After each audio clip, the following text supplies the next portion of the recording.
जब कुनै व्यक्तिलाई मस्तिष्क पक्षघात अथवा स्ट्रोक हुन्छ, धेरै मानिसहरूले एउटै प्रश्न सोध्ने गर्छन्, के अब ऊ फेरि हिँड्न सक्छ? के हात फेरि चल्न सक्छ? के पहिले जस्तै जीवन सम्भव छ? तर रिकभरीको यी यात्रा यी प्रश्नहरूको उत्तरबाट सुरु हुँदैन। यो सुरु हुन्छ एउटा सानो मुभमेन्टबाट, एउटा सानो प्रयासबाट र कहिलेकाहीँ बिरामी आफैले कुनै मुभमेन्ट गर्न नसक्ने अवस्थाबाट। तपाईँ अहिले जुन दृश्य हेर्दै हुनुहुन्छ यो एक्सरसाइज जस्तो मात्र देखिन सक्छ, तर वास्तवमा रिकभरीको आधार यहीबाट निर्माण भइरहेको हुन्छ। स्ट्रोक पछि मस्तिष्कले शरीरलाई पठाउने सन्देश कमजोर वा अवरुद्ध हुन सक्छ। हात त्यही हुन्छ, खुट्टा त्यही हुन्छ, तर कमान्ड दिने प्रणालीमा असर परेको हुन्छ। त्यसैले हामी प्यासिभ मुभमेन्ट अथवा हामी अर्को कुनै व्यक्तिले गरिने मुभमेन्ट गर्छौं, जोड्नीलाई चलायमान राख्न, जोड्नी कडा हुनबाट रोक्न र शरीरलाई भविष्यको रिकभरीको लागि तयार राख्न। रिकभरी भनेको केवल नयाँ मुभमेन्ट सिक्नु मात्र होइन। रिकभरी भनेको शरीरले पहिले भएको क्षमता गुमाउन नदिनु पनि हो। यदि मुभमेन्ट लामो समयसम्म रोकियो भने मांसपेशीहरू कडा हुन सक्छन्, जोड्नीहरू जाम हुन सक्छन्, दुखाइ सुरु हुन सक्छ। त्यसैले कहिलेकाहीँ सबैभन्दा साधारण देखिने एक्सरसाइजहरू नै सबैभन्दा महत्त्वपूर्ण हुन्छन्।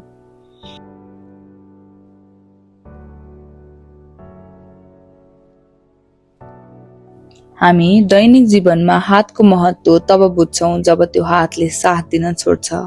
कप समात्न, लेख्न, मोबाइल चलाउन, कपडा लगाउन, सामान्य लाग्ने यी कामहरू अचानक कठिन बन्न सक्छन्। त्यसैले यसकारण आज रिहेबिलिटेसनमा प्रविधिको प्रयोग बढिरहेको छ।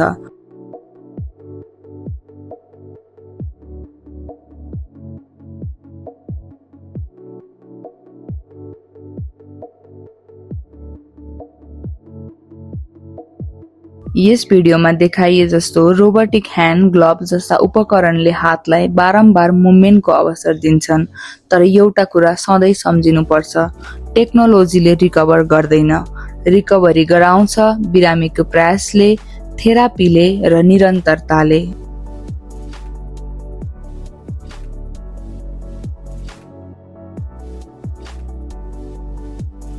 मलाई धेरै पटक सोधिन्छ, दिनहुँ एउटै एक्सरसाइज किन, फरक एक्सरसाइज किन नगर्ने?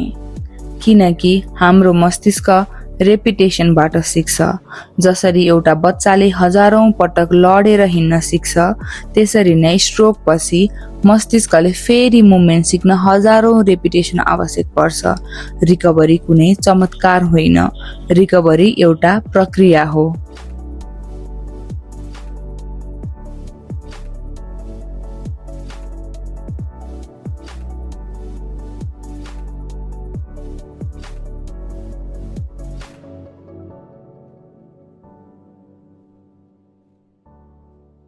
रिकभरी भनेको केवल मसलको रिकभरी होइन, यो मस्तिष्कको रिकभरी हो।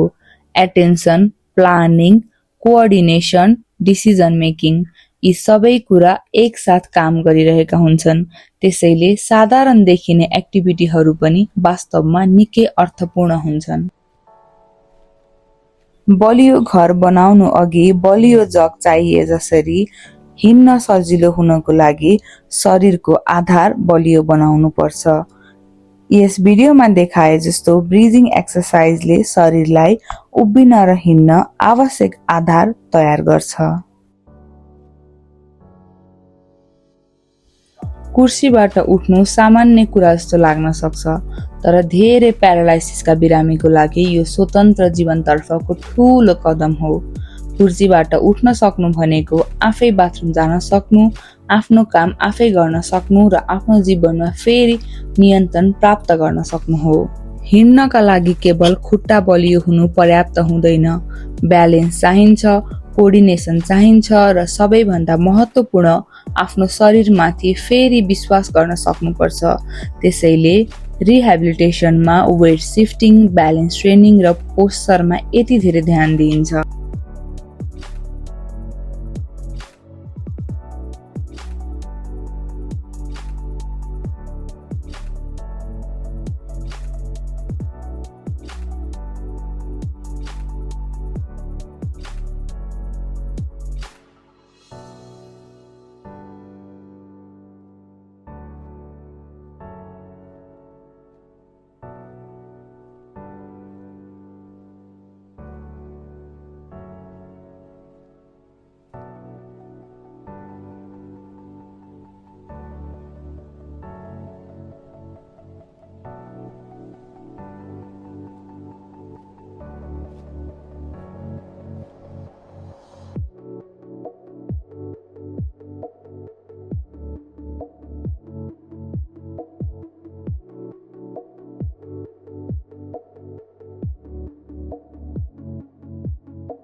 सिँढी चढ्नु केवल सिँढी चढ्नु मात्र होइन, यो ब्यालेन्सको परीक्षा हो, स्ट्रेन्थको परीक्षा हो, कन्फिडेन्सको परीक्षा हो र प्रत्येक सफल पाइला रिकभरीको अर्को माइलस्टोन हो।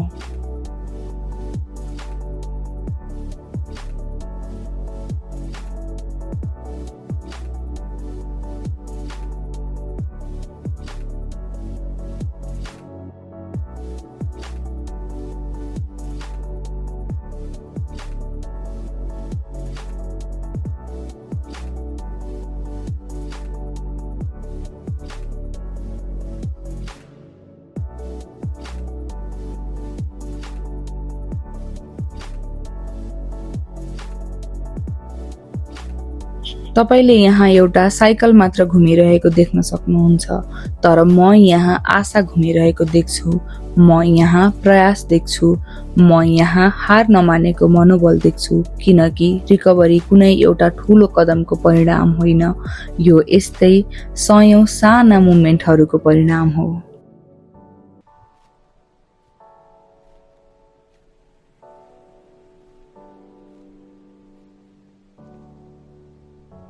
यी हजारौं लाखौं प्रयास पछाडि जब एउटा बिरामी हिँड्न थाल्छ, तब फिजियोथेरापिस्टले त्यहाँ एउटा फरक कुरा देख्छ।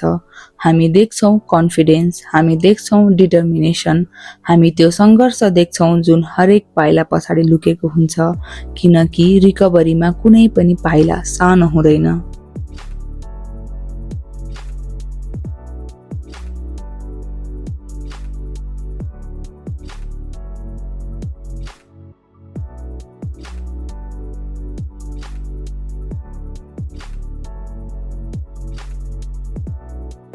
प्यारालाइसिस पछिको पुनर्स्थापना कहिले एक्लो यात्रा हुँदैन। यसमा फिजियोथेरापिस्ट हुन्छ, बिरामी हुन्छ र परिवार हुन्छ। कतिपय दिन सुधार स्पष्ट देखिन्छ, कतिपय दिन परिवर्तन देखिँदैन, तर याद राख्नुहोस्, कन्सिस्टेन्सीले काम गर्छ, धैर्यताले काम गर्छ र आशाले काम गर्छ।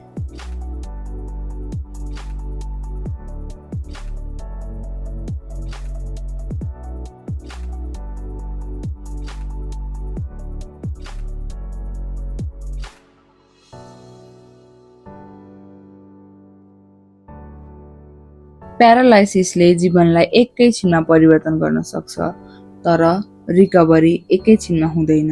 रिकभरी हरेक रिपिटेसनमा लुकेको हुन्छ, हरेक एक्सर्साइजमा लुकेको हुन्छ, हरेक प्रयासमा लुकेको हुन्छ।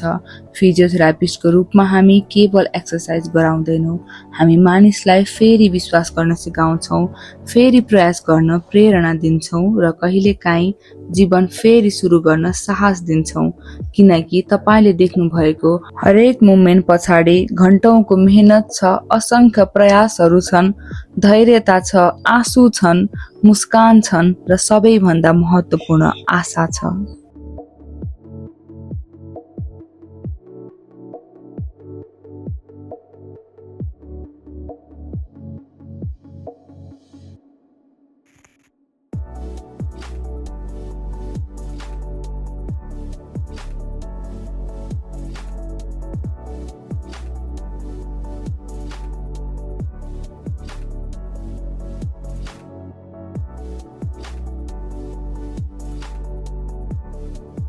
पुनर्स्थापनाको यात्रा सजिलो छैन, तर असम्भव पनि छैन।